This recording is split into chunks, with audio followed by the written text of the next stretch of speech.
नमस्कार बच्चों, कैसे हैं आप सब लोग। आशा करती हूँ आप लोग बहुत अच्छे होंगे। मैं हूँ आपकी हिंदी व्याकरण की अध्यापिका। तो बच्चों, पिछले पाठ में पढ़ी थी हमने संधि, जिसमें हमने जाना था कि दो वर्णों के मेल से शब्द में जो विकार उत्पन्न होता है उसको संधि कहते हैं। आज हम पढ़ेंगे पाठ नंबर 5, जिसका नाम है समास यानी कि कंपाउंड। तो बच्चों, ये समास क्या होता है? समास का अर्थ होता है छोटा, यानी कि जो बात बच्चों दो तीन शब्दों में कही जाती है उसे हम एक शब्द में कह सकते हैं। आइए इसे पढ़ते हैं, तब हमें अच्छे से समझ में आएगा। यहाँ देखो, समास यानी कि कंपाउंड। समास का अर्थ छोटा करना अथवा संक्षिप्त करना है। जब किसी बात को अनेक शब्दों में कहने के स्थान पर उसे संक्षिप्त कर दिया जाता है। जैसे रसोई के लिए घर ना कहकर हम रसोई घर कह सकते हैं। राजा का पुत्र ना कहकर हम राजपुत्र कह सकते हैं। शक्ति के अनुसार ना कहकर हम यथाशक्ति कह सकते हैं। तब इस प्रकार की शब्द रचना को समास कहते हैं। अब इसकी परिभाषा देखिए। सबसे पहले, परस्पर संबंध रखने वाले दो अथवा दो से अधिक शब्दों के मेल को समास कहते हैं। समस्त पद को समास करते समय वाक्य के पदों के बीच में विभक्ति चिन्ह हटा देते हैं। विभक्ति रहित शब्दों को मिला देने से जो शब्द बनता है उसे समस्त पद कहते हैं। जैसे रसोई घर, राजपुत्र, यथाशक्ति आदि। तो बच्चों, यह तो हुआ समास। जब कई शब्दों के स्थान पर हम एक ही शब्द का प्रयोग करते हैं वह समास कहलाता है। अब देखिए जरा, समास विग्रह क्या होता है बच्चों। विग्रह का अर्थ होता है तोड़ना। समस्त पद को फिर से पहले जैसी अवस्था में अलग करना समास विग्रह कहलाता है। जैसे समस्त पद है बच्चों हमारा रसोई घर, अब हम इसका विग्रह करेंगे तो होगा रसोई के लिए घर। इसी तरह बच्चों, समस्त पद है हमारा राजकुमार, हम इसका विग्रह करेंगे तो होगा राजा का कुमार। अब जानिए बच्चों, पूर्व पद एवं उत्तर पद में क्या अंतर होता है। यहाँ देखिए सभी बच्चे जरा ध्यान से, हमें आगे चलकर ये सभी काम आएंगे। समास में दो पद होते हैं, इस बात को आप याद रखेंगे। पूर्व यानी कि पहला पद होता है और उत्तर यानी कि दूसरा पद होता है। बच्चों, पूर्व को पहला पद कहते हैं और उत्तर को दूसरा पद कहते हैं। अब समस्त पद है हमारे पास राजा रानी, ठीक है। अब इसमें जो राजा है वह पूर्व पद हो गया और रानी हमारा उत्तर पद हो गया। अब नर नारी देखिए, तो नर हमारा पूर्व पद हो गया और नारी हमारा उत्तर पद हो गया।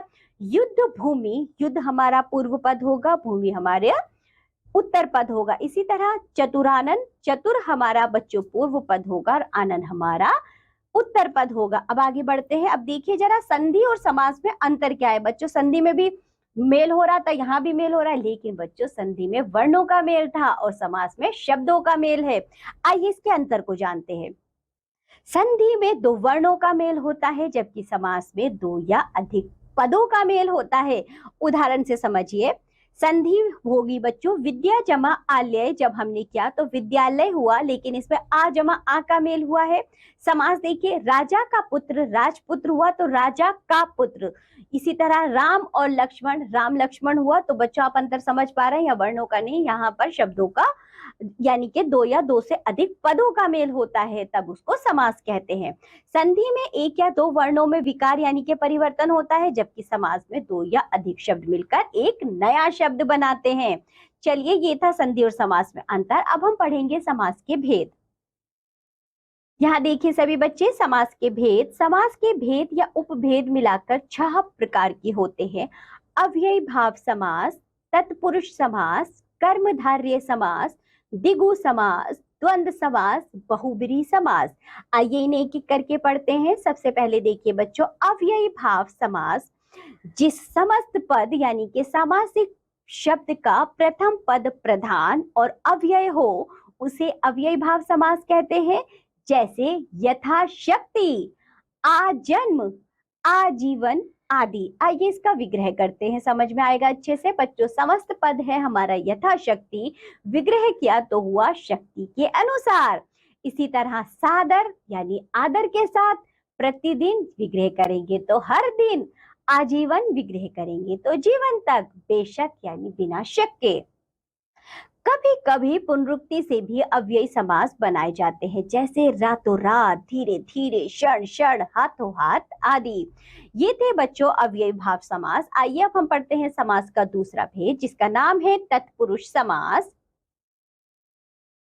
जिस समास का द्वितीय पद प्रधान होता है। बच्चों ध्यान रखिए, द्वितीय पद यानी कि उत्तर पद, जिस समास का द्वितीय पद प्रधान होता है उसे तत्पुरुष समास कहते हैं। तत्पुरुष समास में प्रथम पद विशेष्य होता है। बच्चों विशेष्य क्या होता है? आपने पिछली कक्षाओं में विशेषण विशेष्य पढ़ा है ना, जिसकी विशेषता बताई जाए। जैसे तत्पुरुष समास के 6 प्रकार होते हैं। ये प्रकार 6 कारकों के विभक्तियों के अनुसार होते हैं। तत्पुरुष समास में जिस कारक का विभक्ति चिन्ह लोप हो जाता है उसी कारक के अनुसार उसका नाम पड़ जाता है। बच्चों पहले तो आप ये बताइए, हमारे विभक्ति चिन्ह कितने होते हैं? 8 होते हैं, लेकिन हम यहाँ पर 6 पढ़ेंगे। बच्चों तत्पुरुष समास में जो 6 विभक्ति पढ़ते हैं उसमें हम कर्ता कारक नहीं पढ़ते और लास्ट का जो संबोधन होता है बच्चों से नहीं पढ़ते। कर्म से लेकर अधिकरण तक हम इसे पढ़ेंगे। आइए जानिए सबसे पहले क्या होता है। यहाँ देखो बच्चों, कर्म तत्पुरुष होगा यदि हमारे पास समस्त पद के रूप में यश प्राप्त है। अब इसका विग्रह कीजिए तो क्या होगा? यश को प्राप्त। तो बच्चों जो को शब्द है वो कर्म की विभक्ति है, यानी कि जब हम इसका पद बना रहे हैं, समास बना रहे हैं, तो को का लोप हो रहा है। इसी तरह स्वर्ग प्राप्त यानी कि स्वर्ग को प्राप्त, तो को का लोप हो रहा है, यानी कि ये कर्म तत्पुरुष है। इसी तरह देखिए बच्चों, करण तत्पुरुष यानी शोकाकुल। अब जरा इसका विग्रह कीजिए, शोक से व्याकुल। हस्तलिखित, हस्त से लिखित, तो बच्चों यह करण तत्पुरुष है। संप्रदान तत्पुरुष देखिए इसी तरह। देशभक्ति, अब जरा इसका विग्रह कीजिए, देश के लिए भक्ति। आराम कुर्सी यानी आराम के लिए कुर्सी। अपदान तत्पुरुष, जन्मांत यानी कि जन्म से अंधा। धर्म विमुख यानी कि धर्म से विमुख।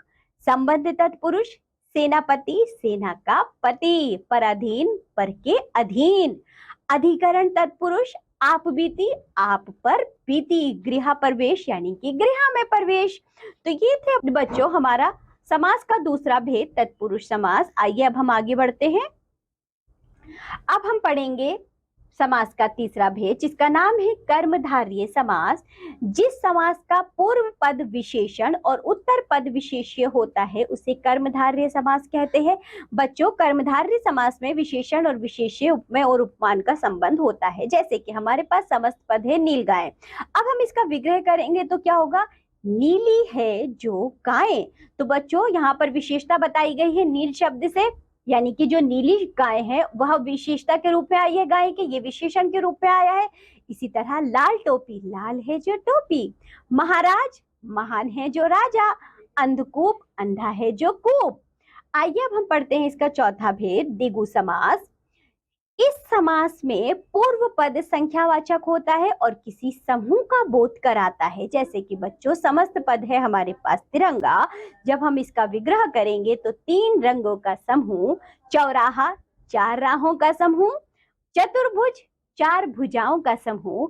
अठन्नी, 8 आनों का समूह। त्रिफला, 3 फलों का समूह। वहीं बच्चों सप्ताह होता है 7 दिनों का समूह। आइए अब हम पढ़ते हैं समास का 5वां भेद, जिसका नाम है द्वंद्व समास।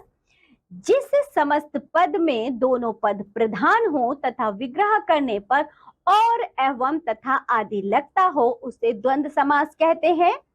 जैसे बच्चों यहाँ देखो, समस्त पद है हमारे पास माता पिता, तो विग्रह करेंगे माता और पिता। गुण दोष, तो विग्रह करेंगे गुण और दोष। समस्त पद है छात्र छात्राएं, विग्रह करेंगे छात्र और छात्राएं। रात दिन यानी रात और दिन। तो चलिए बच्चों अब हम पढ़ेंगे अपने समास का छठा भेद, जिसका नाम है बहुव्रीहि समास। जिस समस्त पद में कोई भी पद प्रधान नहीं होता तथा समस्त पद किसी अन्य के विशेषण के रूप में प्रयुक्त होता है उसे बहुव्रीहि समास कहते हैं। जैसे कि बच्चों चतुर्भुज, 4 भुजाओं वाला, लेकिन समस्त पद जिसका विशेषण है क्या है बच्चों? विष्णु की बात हो रही है यहाँ। गिरिधर, गिरी को धारण करने वाला, लेकिन बात हो रही है यहाँ पर कृष्ण की। गजानन, गज के समान आने वाला, यानी कि गणेश की बात हो रही है। कमल नयन, कमल के समान नयन है जिसके, यानी कि वह है विष्णु। त्रिलोचन, 3 है लोचन जिसके, यानी कि यहाँ शिव की बात हो रही है। तो बच्चों इसे बहुव्रीहि समास कहा जाता है। चलिए आगे बढ़ते हैं। अब देखिए बच्चों, आप कर्मधारय और द्विगु समास में किस प्रकार अंतर कर सकते हैं। कर्मधारय समास में समस्त पद का एक पद गुणवाचक विशेषण तथा दूसरा पद विशेष्य होता है, परंतु द्विगु समास में पहला पद संख्यावाचक विशेषण तथा दूसरा पद विशेष्य होता है। आइए इसे उदाहरण से समझते हैं। जैसे बच्चों मैंने कहा नीलकमल, तो नील कमल, नीला है जो कमल, यानी कि यहाँ पर बच्चों कर्मधारय होगा क्योंकि कमल की विशेषता नील शब्द बता रहा है। अब मैंने कहा महाजन, तो बच्चों जन की विशेषता महाशब्द बता रहे, यहाँ भी कर्मधारय समास होगा। अब देखिए बच्चों त्रिलोक, त्रि जो शब्द है वह किसकी संख्या के रूप में आया है? 3 लोगों का समूह, इसलिए यहाँ बच्चों अब द्विगु समास होगा। बता तो विशेषता रहा है लेकिन संख्या के रूप में। इसी तरह त्रिफला यानी कि 3 फलों का समूह है, यहाँ पर भी बच्चों संख्या के रूप में त्रि आया है, इसलिए यहाँ द्विगु समास होगा। तो अब आप बच्चों कर्मधारय और द्विगु समास में अंतर कर पाएंगे। चलिए आगे बढ़ते हैं। अब देखिए बच्चों कर्मधारय और बहुव्रीहि समास में अंतर। कर्मधारय समास में एक पद विशेषण और दूसरा पद विशेष्य होता है, ये हमने जाना, जबकि बहुव्रीहि समास में समस्त पद ही किसी संज्ञा का विशेषण होता है। जैसे बच्चों कर्मधारय देखिए, पहले पीतांबर, पीला कपड़ा, विशेषण के रूप में पीला शब्द आया है, कपड़े की विशेषता बता रहा है। यही बच्चों यदि पीतांबर जो है पीले वस्त्रों वाला होगा तो बच्चों वो श्री कृष्ण के रूप में आ रहा है। शब्द एक ही है देखिए, लेकिन उसका विग्रह करने में जो अंतर आएगा बच्चों, उसी से हमें पता चलेगा कि ये कर्मधारय समास है या बहुव्रीहि समास है। इसी तरह नीलकंठ, नीलाकंठ जिसका, तो बच्चों यहाँ जो नीला शब्द है वह विशेषण के रूप में आ रहा है, तो यानी कि ये हो जाएगा सीधा सीधा हमारा कर्मधारय समास, विशेषण विशेष्य का संबंध है। नीलकंठ बच्चों यदि हम इसका विग्रह करेंगे, नीला है कंठ जिसका, यानी अर्थात कौन? शिव, तो बच्चों यहाँ फिर अब बहुव्रीहि समास होगा। आप इस अंतर को समझ पा रहे हैं। चलिए आगे बढ़ते हैं। अब देखिए बच्चों द्विगु और बहुव्रीहि समास में क्या अंतर होता है। द्विगु समास में पहला पद संख्यावाचक विशेषण होता है जो कि हम जानते हैं, तथा दूसरा पद उसका विशेष्य, परंतु बहुव्रीहि समास में समस्त पद ही विशेषण का कार्य करता है। जैसे कि समस्त पद देखिए बच्चों, त्रिफल, 3 फलों का समूह, यह द्विगु समास है।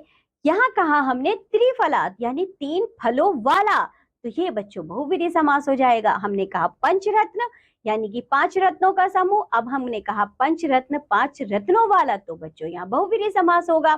तो चलिए इसी के साथ ये पाठ होता है यहाँ समाप्त। आज हमने पढ़ा है समास, हमने जाना बच्चों संधि और समास में भी अंतर होता है, साथ ही साथ समास के 6 भेद भी पढ़े, और कर्मधारय समास बहुव्रीहि में अंतर पढ़ा, और बच्चों द्विगु समास बहुव्रीहि समास में भी अंतर पढ़ा। आप लोग इस वीडियो को अच्छे से देखिए, इस समास को याद करिए और इनके अंतर को जानिए। अब हम मिलेंगे आपसे अगली कक्षा में, तब तक के लिए बाय बच्चों।